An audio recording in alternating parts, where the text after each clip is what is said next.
Hi, I'm Ellen Hanak. I'm an economist with the Public Policy Institute of California.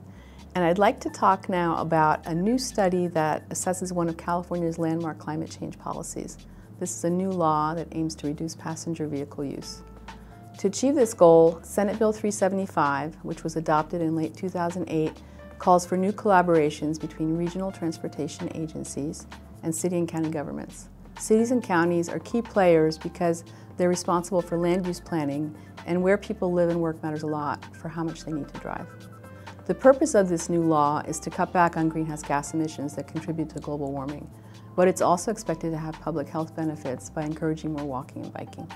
The new regional targets established under this law call on the state's major metropolitan areas to reduce per capita emissions from driving by about 7% by 2020 and about 15% by 2035.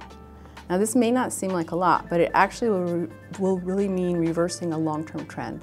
In most years, Californians have been increasing the number of miles driven per person, and now the law calls on them to reverse that trend. Our study assesses how well California's local and regional governments are positioned to achieve this goal. To do this, we analyzed numerous data sources, and we conducted a new survey of local governments. We looked at the three main policy tools that can be used to reduce driving.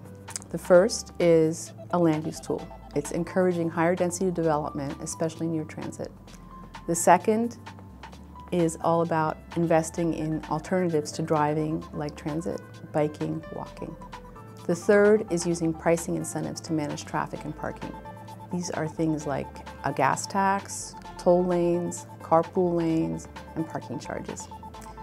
Research shows that these set of three tools work best in combination, and it also suggests that California can meet the new goals if it pursues integrated approaches. So, how is California doing with implementing these approaches? On the plus side, regional and local governments are actively planning to meet the new goals, recognizing the importance of integrated approaches, and they're also successfully overcoming public opposition to higher density land use, which is a really important part of this whole policy package. Now, on the minus side, we found two main warning signs. One concerns the area of transit. California's been investing a lot in transit over the last few decades, but it really hasn't been successful to date, or not especially successful, in reaping the benefits of those investments. Ridership is increasing, but it's still low.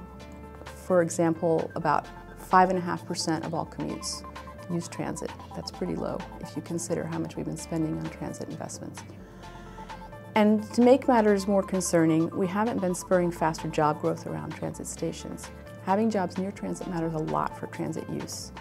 We need to get better at transit-oriented development and pay attention to jobs as well as housing near stations. Now, the second area of concern is about pricing. We found a lot of resistance to using pricing tools, even though pricing is a key ingredient to success. Planners recognize the importance of pricing, but they worry about public opposition. This is an area where the state and federal governments need to play a leading role by setting higher gas taxes or introducing mileage fees. Gas taxes, which are used to fund transportation investments, haven't budged since the early 1990s. Higher fees will not only set the right incentives for driving, they'll also help fill the growing gap in transportation budgets, which is a concern in and of itself.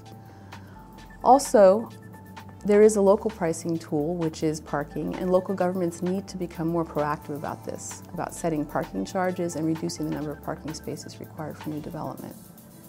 If we are able to successfully address these areas of better transit-oriented development and better use of pricing tools, we really should be able to meet the goals of this new law and create more livable communities.